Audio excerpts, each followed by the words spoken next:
Have you ever wondered how owning shares in a company translates into actual control? Does owning more shares always mean having more power? In this video, we'll break down the relationship between percentage of ownership and voting rights in a simple and clear way. Let's start with the basics.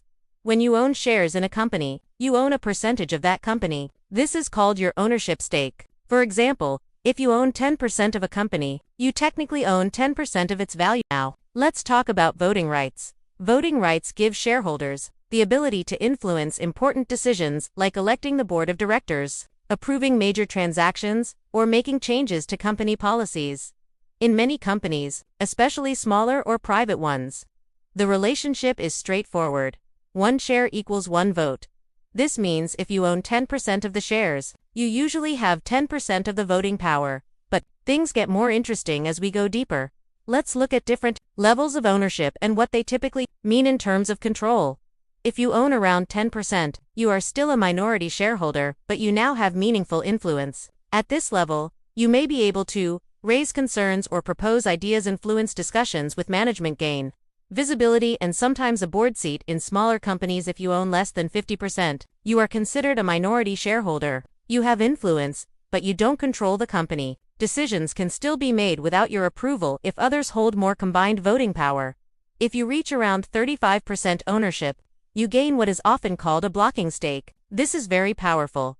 Why? Because many important decisions require a special resolution, typically around 75% approval, so with 35%, you can block major decisions like mergers or structural changes, prevent amendments to company rules, hold significant negotiating power. If you own more than 50%, you have majority control. This means you can pass ordinary decisions on your own, such as appointing directors or approving standard business actions.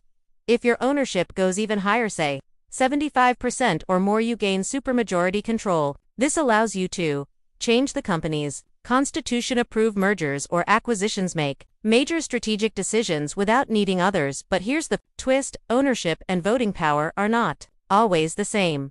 Some companies use dual-class share structures. This means there are different types of shares. One type may have more voting power, another may have less or even no voting power. For example, founders might hold shares with 10 votes each, while regular investors get only 1 vote per share. So even if founders own a smaller percentage of the company, they can still control most of the decisions. Another factor is shareholder agreements. Sometimes investors agree on how to vote together. This can shift control, even if individual ownership percentages are small. Also, certain decisions may require special approvals like 75% of votes, so even majority owners may need support from others. So, let's summarize. At 10%, you have meaningful influence. At 35%, you can block major decisions. At 50% plus, you control ordinary decisions. At 75% plus, you control almost everything. Ownership tells you how much of the company you own, while voting rights determine how much control you actually have. In many cases, they are proportional, but not always.